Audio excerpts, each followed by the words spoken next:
Hello friends, I am Vipin Sharma, Assistant Professor, ECE Department. In the previous lecture, we discussed about piezoelectric transducer and what is what was the basic principle of piezoelectric transducer. Piezoelectric transducer converts mechanical energy into electrical energy and vice versa. By the application of electrical energy, mechanical deformation occurs. Hence, it is used for the production of ultrasonic waves. So in piezoelectric transducer, in in the previous lecture, in piezo with the help of piezoelectric transducer, we are measuring force and pressure. And here in the piezoelectric transducer, that force and pressure is converted into electrical signal which are be measured.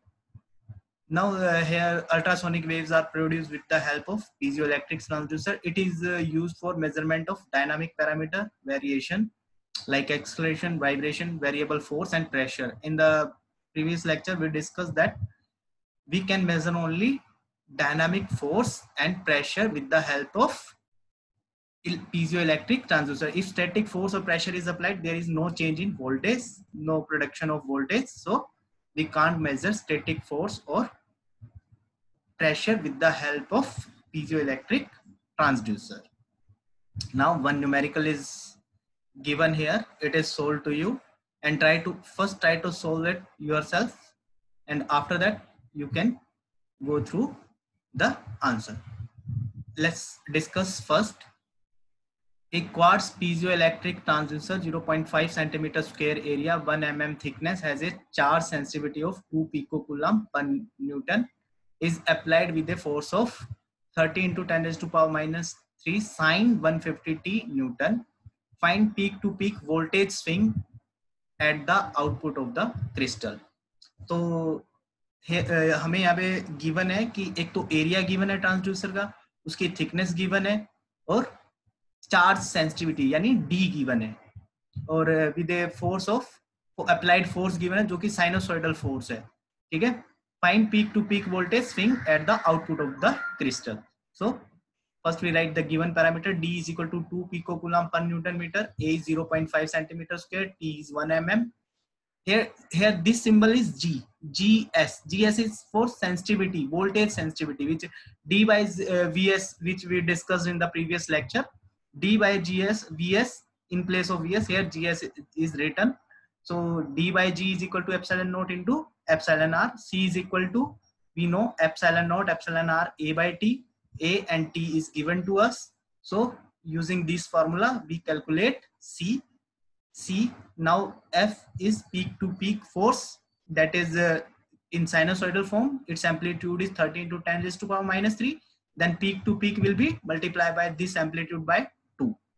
So it will be our peak to peak change in force. Now voltage sensitivity is E by P, and E is equal to V by T. So using this relation, V naught is equal to GTP, which we have discussed in the previous lecture. ZTP, and G is here, D by epsilon naught epsilon r into T into pressure is force per unit area. Now D into FPP is equal to epsilon naught epsilon r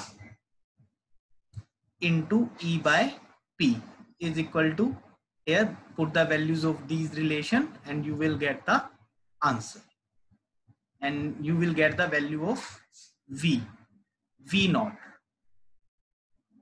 You have to calculate here V naught will be equal to 0.277 volt. It will be peak to peak variation, it will be sinusoidal voltage. Now next, pressure measurement. Now till now we have discussed about the piezoresistive piezoelectric transducer. Now we will measure pressure measurement with the help of some mechanical gauges and electrical transducer. Pressure measurement we can measure atmospheric pressure. If measured pressure is greater than atmospheric pressure, then we use various instrument to use the measure of pressure, that is mechanical gauzes and electrical transducer. Mechanical gauze में हम Bourdon tube, diaphragm, bellows and manometer used करते हैं. Electrical transducer में inductive pressure transducer, capacitive, photoelectric, piezoresistive and piezoelectric. In the previous lecture we discussed piezoresistive, piezoelectric, and now inductive and capacitive.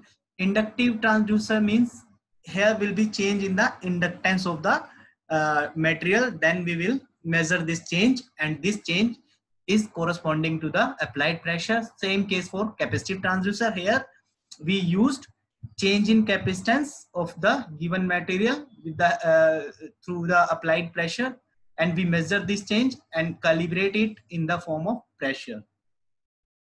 Now photoelectric. In photoelectric transducer, we basically with the help of pressure, photons are generated, and these photons will create electric signal which will be measured, and this, with the help of this measurement, we convert this measurement into measurement of pressure. Now basically these four are works on the principle of diaphragms. Now we'll discuss one by one all of these. Bourdon tube or C tube. Here this is the structure of a Bourdon tube. Now its original structure will be like this. Here this is the movement indicator. When pressure will be enter here, if we enter some flow or some pressure here, it will be that C type tube will expand. As a result, our pointer will move and it will show the reading of the pressure. Here first we calibrate these instruments, these Bourdon tube, diaphragm, manometer and bellows. First we calibrate these. Calibrate means first we pass the known amount of pressure to this tube and make a scale. Now if we measure some unknown pressure, then it will show the reading on the scale. Now in diaphragm is a thin layer which works on the principle of like when pressure will be exerted on the surface of that layer, it will start vibrating. As a result, there will be displacement. This displacement will be measured with the help of LVDT or something else, and we can measure the pressures. Now diaphragm should not react. There are it is the requirement of the diaphragm that the layer, that thin layer, should not be interact with the chemicals of the flow or the measured pressure quantities, so that it will create error. Unwanted vibration produce error, and high sensitivity gauzes are required here. Now bellows, this is a structure of bellows, and there will indicator needle which will shows the displacement, and with the help of this indicator we measure the pressure. Manometer, it is a U-type tube in which P1 is test pressure will be inserted one side and atmospheric pressure will be on other side. Then there will be change in the height. With the help of change in this height, we measure the pressure.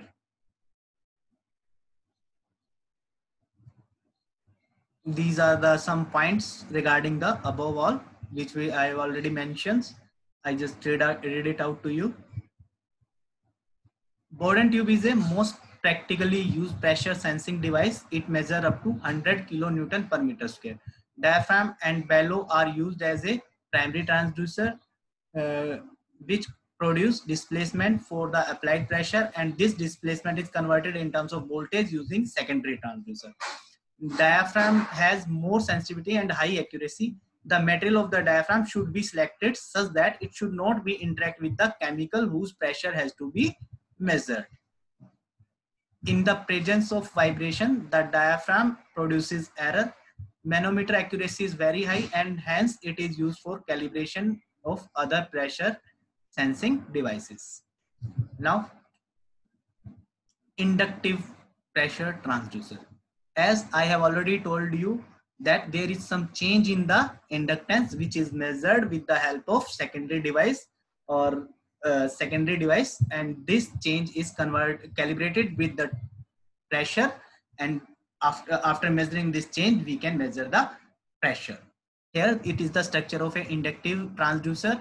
This is a bridge like structure. Here one inductive inductance coil, this is second inductance coil. These are connected like this XL1 inductance of this coil, XL2 inductance of this coil, and these are known resistance R1 and R2, and it is connected in the form of a bridge. It is applied input voltage. Now if one side is atmospheric pressure and here if we enter test pressure, then diaphragm will, this junction is separated by a diaphragm layer. Now if P1 is greater than P2, it will move downwards, and if P2 is greater than P1, then it will be move upward. There will be change in this length. As a result, XL will change, and we measure this change and convert it into in terms of pressure reading. Here this is mentioned here how we calculate it.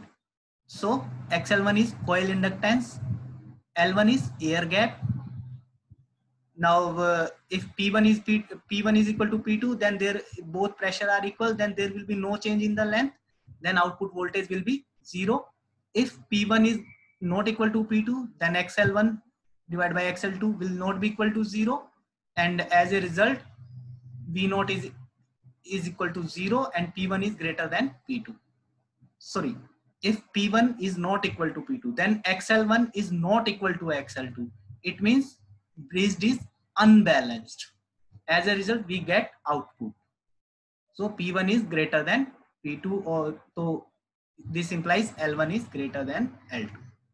Now, what is the disadvantage of this inductive transducer is this: it is very bulky due to the presence of inductance coil. So we avoid these kind of transducer.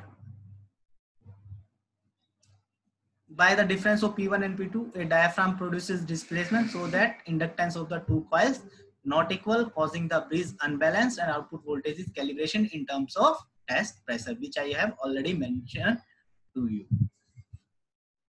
Now next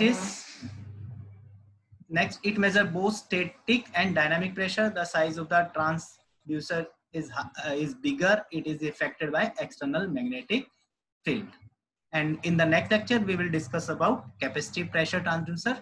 Till then,